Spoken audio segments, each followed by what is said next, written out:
सुख का सार वस्तु का धार, सुख का सार वस्तु का धार। आओ सीखे कैसे करें हम जीवन का उद्धार, वस्तु का आधार। वस्तु पुरुषाय नमो नमः।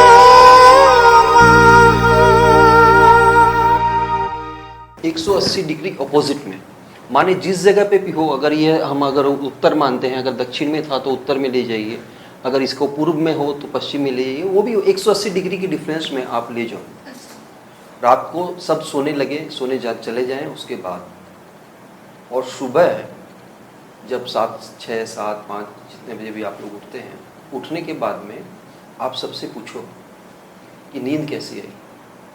कारण अलग अलग रहेंगे, सबके, परंतु रिजल्ट सबका एक ही रहेगा कि नहीं, हमें नींद नहीं आई। क्यों नहीं लगी? असल में 5 तत्वों से बना है हमारा शरीर, और हमारा यह जो मकान है इसमें भी 5 तत्व, 4 मैं दिशाओं में कैसे कैसे कहाँ पे है ये मैं आपको बताऊंगा। एक तत्व जहाँ पे है उसके हम, वो हमारा एक सिस्टम हो जाता है। जैसे सपोज कीजिए आप अगर डेली 9 बजे उठते हैं सुबह, और अचानक कभी किसी दिन आपको 4 बजे उठाया जाए, तो वह समीकरण चेंज हो जाता है। हाँ। और आप दिन भर अव्यवस्थित रहते हैं, काम नहीं होता है आपका। तो कारण इसका यही है कि यह जो पानी आपने यहाँ पे इस मकान में, यहाँ पे जल आपने सेट कर दिया था, कंप्लीट कर दिया था, और हम जितनी लोगों को वो ऊर्जा फिक्स थी, उनको वही ऊर्जा पसंद थी। किंतु यह जो पानी एक तत्व यहाँ पे चला गया रात को, तो चाहे वह नींद में रहे चाहे जगा रहे, इफेक्ट जरूर होगा। अच्छा। इसीलिए वह नींद नहीं आएगी। अब मैं आपको समझाता हूँ कि यह वास्तु कहाँ से, हम कैसे इसको शुरू करें, कैसे सीखें, कैसे समझें। तो दर्शकों, चलिए ब्लैक बोर्ड में समझते हैं कि दिशाएं क्या है, कैसे समझा जाएगी।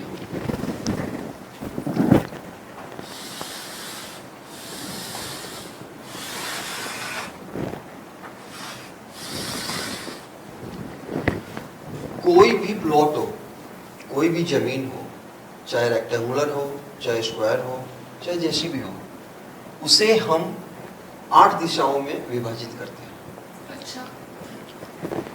कोई भी नक्शा है, हम अभी स्क्वायर प्लॉट ले रहे हैं कि जो कि अपने समझने में आसानी हो। कोई भी नक्शे में ऊपर नॉर्थ होता है, नीचे साउथ होता है, ईस्ट होता है और वेस्ट होता है।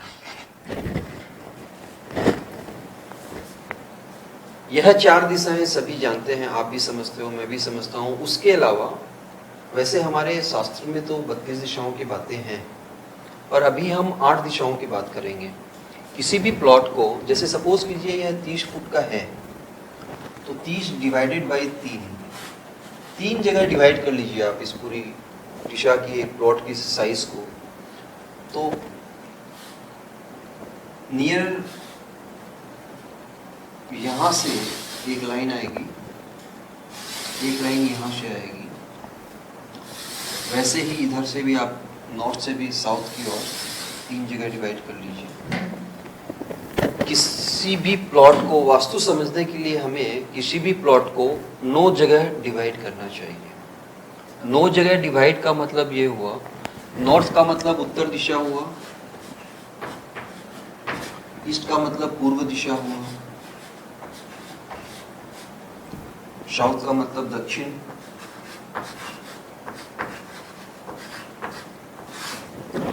वेस्ट का मतलब पश्चिम। मेरी हैंडराइटिंग बहुत अच्छी नहीं है, हो सकता है आपको समझने में असुविधा हो, परंतु मैं बोलूँगा सही, उसमें कुछ गलती नहीं होगी। तो उसके लिए हैंडराइटिंग के लिए क्षमा प्रार्थी हूँ।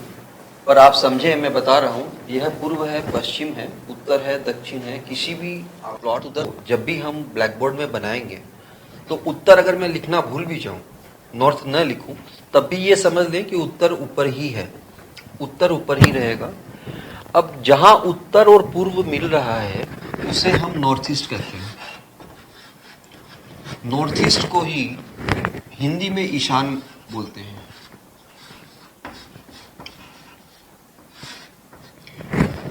यह बेसिक है, आप बहुत बढ़िया से समझिए, क्योंकि आने वाले समय पे जब जब हम बात करेंगे किसी भी घर की या किसी भी वस्तु की, तो यह मैं उस समय पे बार बार मैं आपको बताऊंगा नहीं। ईशान बोलूंगा, इसका मतलब ईशान समझना है, यह आप ध्यान रखें। पूर्व हो गया, ईस्ट और साउथ जहां पे मिलता है वह साउथ ईस्ट। आग्नेय कोण, अग्नि का कोना, साउथ और वेस्ट जहां पे मिले, नैऋत्य।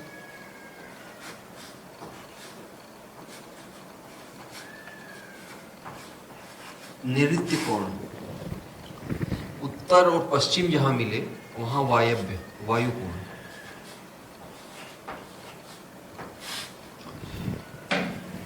ईशान, पूर्व, अग्नि, दक्षिण, नैऋत्य, पश्चिम, वायव्य, उत्तर और मध्य में ब्रह्म।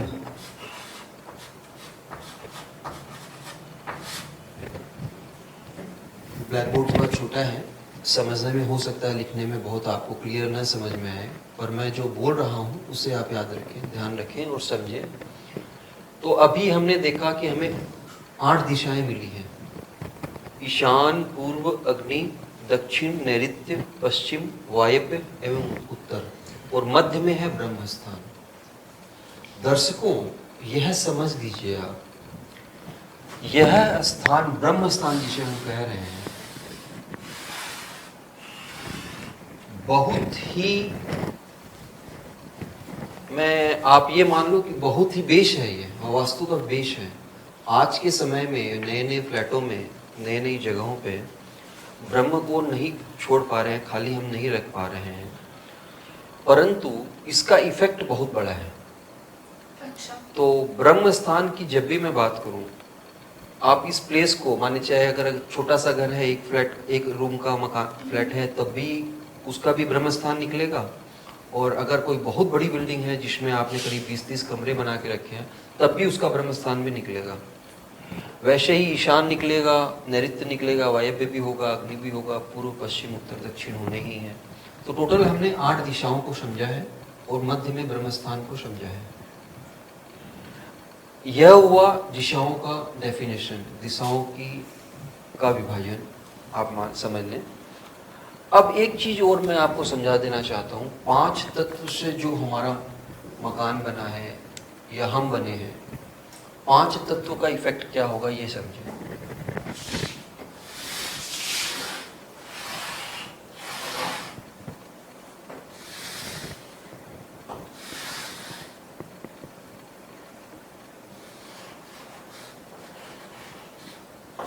किसी भी वास्तु को हम 4 जगह, जैसे ये आपने देखा, आपने स्क्वायर अगर हम डिवाइड करेंगे तो मध्य में ब्रह्म निकाल देंगे, तो यहाँ जल है, माने यह नॉर्थ ईस्ट वाई ऊपर क्या है, नॉर्थ ईस्ट, यहाँ पे ऊपर नॉर्थ, ऑलवेज नॉर्थ रहेगा। हाँ। यह जल, अग्नि,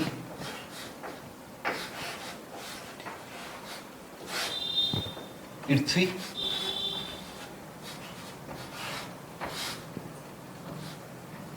वायु, आकाश। 8 दिशाएं हमने समझ ली और तत्व समझ लिए। अब ईशान में हमें जल भी मिल गया,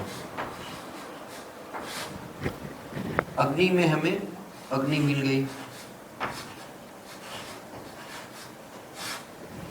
नैऋत्य में पृथ्वी,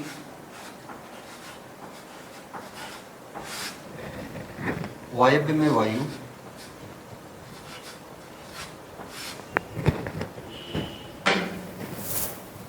एक चीज हमें और समझना है, थोड़ा बैठ जाता हूँ आराम से। हाँ, बैठ जाइए। जैसे ज्योतिष में 9 ग्रह है, हाँ 9 ग्रह की हम बात करते हैं ज्योतिष में, वैसे ही वास्तुशास्त्र में भी 9 ग्रहों की चर्चा है। अच्छा जैसे ज्योतिष में 9 ग्रह घूमते हैं, ग्रह घूमते ही हैं, परंतु वास्तु में ग्रह फिक्स है। तो मैं आपको ये बता दूं कि किस किस जगह में कौन से ग्रह फिक्स हैं। ईशान में गुरु है, पूर्व में सूर्य है,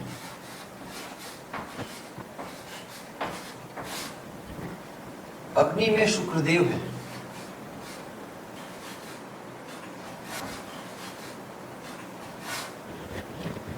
दक्षिण में मंगल है,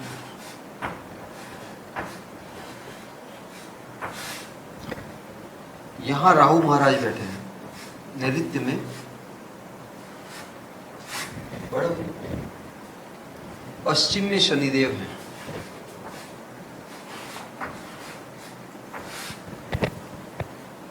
वायु में चंद्र है और उत्तर में बुध है।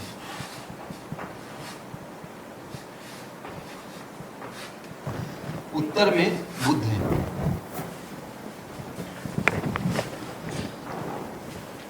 जैसे ज्योतिष में 9 ग्रह अलग अलग डिवाइड होते हैं, घूमते रहते हैं। जैसे कभी कोई कहते हैं कि आज आपके बृहस्पति ठीक नहीं है, कभी कहते हैं भाई शनि ठीक नहीं है, कभी बोलते हैं राहु खराब है। पर वास्तु में आप देखोगे यह ग्रह फिक्स है।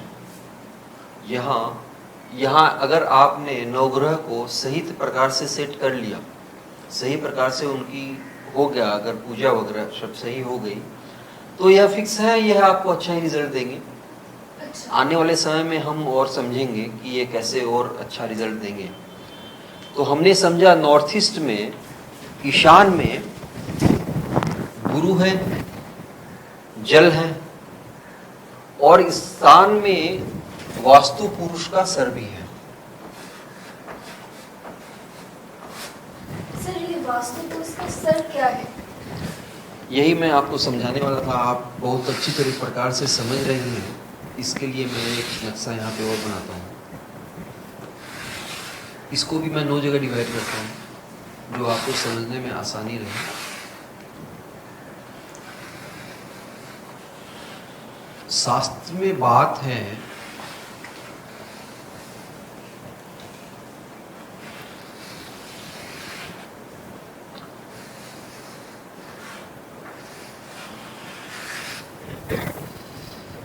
मेरा नक्शा बहुत अच्छा नहीं बनता है, मैं इसमें ड्राइंग मेरा विषय बहुत अच्छा नहीं रहा, पर मैं आपको समझा रहा हूँ। जैसे किसी भी ज़मीन में, हमारे ग्रंथों में लिखा है, किसी भी ज़मीन में एक वास्तु पुरुष रहते हैं जो औंधे मुंह उल्टे ऐसे बैठे हैं। नॉर्थ ईस्ट में उनका मुंह है, साउथ वेस्ट में उनका पाँव है, ईस्ट में आप उनका दाहिना कंधा बोल सकते हैं, और साउथ ईस्ट के अंदर उनका घुटना आएगा, और नॉर्थ वेस्ट में उनका बायां घुटना आएगा, और बायां कंधा उत्तर में आएगा। इसीलिए शास्त्र कहता है कि वास्तु पुरुष को जहाँ भी जैसी भी समस्या, तकलीफ या असुविधा है, वही समस्या वहाँ रहने वाले लोगों को या लोगों में से किसी एक को वह समस्या मिलती। क्या है ना कि वो तो सोए हुए हैं, लेटे हुए हैं, उनका पूजन हो गया, आपने वहाँ पे रहना शुरू कर दिया, तो वह तो बोलते तो है नहीं, आवाज़ तो आती नहीं है। तो इसके लिए वह, अगर उनको कुछ पीड़ा है, कोई तकलीफ है, तो वह पीड़ा वह उस घर में रहने वाले किसी सदस्य को दे के वह बतलाते हैं कि मुझे यह पीड़ा है और इसका समाधान करो। आने वाले समय में आप समझोगे, बताऊंगा मैं आपको कि यह पीड़ा है तो यह क्यों, एकदम साइंटिफिक रीज़न है ये। इन लोग माने हमारे शास्त्र, जितने भी शास्त्र बने हैं, माने हिंदू धर्म के, हमारे धर्म के जितने भी शास्त्र, पुराने शास्त्र हैं, वह वैज्ञानिक है, इस बात को आप समझो। चाहे वह तंत्र शास्त्र हो, चाहे वह मंत्र शास्त्र हो, चाहे वह योग शास्त्र हो, चाहे वह आयुर्वेद हो, माने जो आज तो एलोपैथी मेडिसिन चल रही है, आयुर्वेद मेडिसिन अभी तो अभी अच्छा प्रचलन है, अभी चल रहा है। तो आप कोई भी शास्त्र हमारे पुराने हो, उनको आप समझो तो वह साइंस के हिसाब से ही है सर। वैसे ही ईशान में जल मिले, गुरु मिले और वास्तु पुरुष का सर भी है। सूर्यदेव जहाँ पे है, यहाँ के एक देवता है इंद्र, यहाँ विराजित है। इंद्र माने आप समझते हो, देवताओं के राजा है ये इंद्र। आपने सुना होगा, माने अगर आप कहानी वगैरह पढ़े हैं पुरानी या कोई, तो यहाँ पे इंद्रदेव विराजित है। वैसे ही यहाँ पे अग्निदेव है, यहाँ पे मंगल के साथ में यम है, यम स्थान, यम देव है यहाँ दक्षिण है। शनिदेव के साथ जल के देवता वरुण देव भी यहाँ हैं। यहाँ वायुदेव है ही। बुद्ध के साथ यहाँ कुबेर महाराज हैं।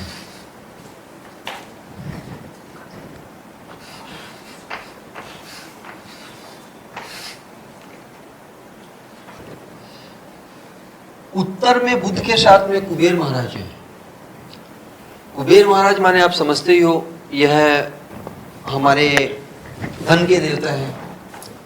लोग माने हम आज के समय में, कलयुग में, धन को ही मेन मानते हैं।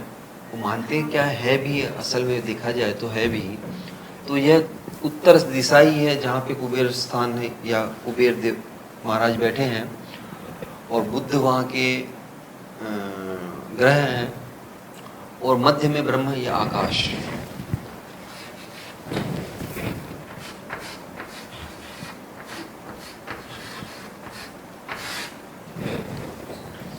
यह एक छोटा सा सिस्टम हमने समझा, जाना कि हमारा घर क्या है, कहाँ क्या क्या स्थान है और क्या क्या तत्व है। क्लियर है ना? हाँ, क्लियर है।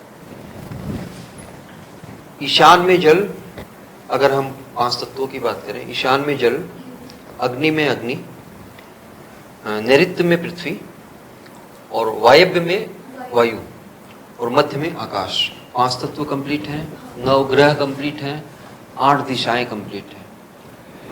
दर्शकों, इस बोर्ड को, इसको आप बहुत बढ़िया से समझे, जाने और एकदम दिलो दिमाग में एकदम फिट कर लें। अगर आपको वास्तु समझना है, अगर आपको वास्तु जानना है, तो यह बोर्ड, यह दिशाओं का चयन, यह सिस्टम आपके दिमाग में होना चाहिए।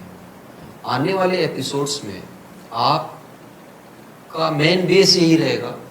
माने समझ लीजिए हम लोग यहाँ पे 70, 80, 90 जो भी जितने भी एपिसोड बनाएंगे, जितने भी समय लगेगा, जितना भी समय लगे, उसको समझने के लिए यह बेस है। जैसे एक मकान को बनाने के लिए उसकी नींव बहुत ज़रूरी होती है और सॉलिड होनी चाहिए, स्ट्रॉन्ग होनी चाहिए, वैसे ही इस वास्तु को, क्योंकि विषय बहुत बड़ा है, बहुत विशाल है, मैं भी नहीं कहता कि मैं बहुत जानता हूँ, बहुत वैचारिक हूँ, बहुत ज़्यादा विशाल जानता हूँ, ऐसी मैं बात नहीं करता।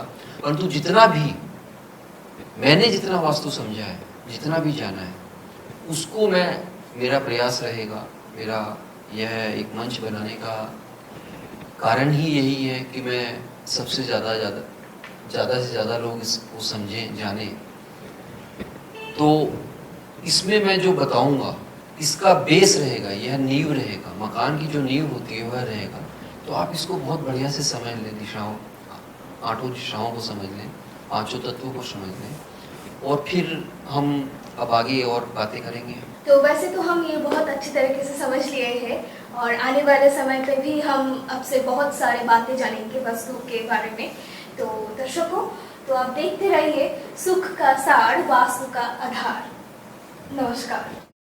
तो कल्पना का प्रयास है, खुद में ही कर लो विश्वास।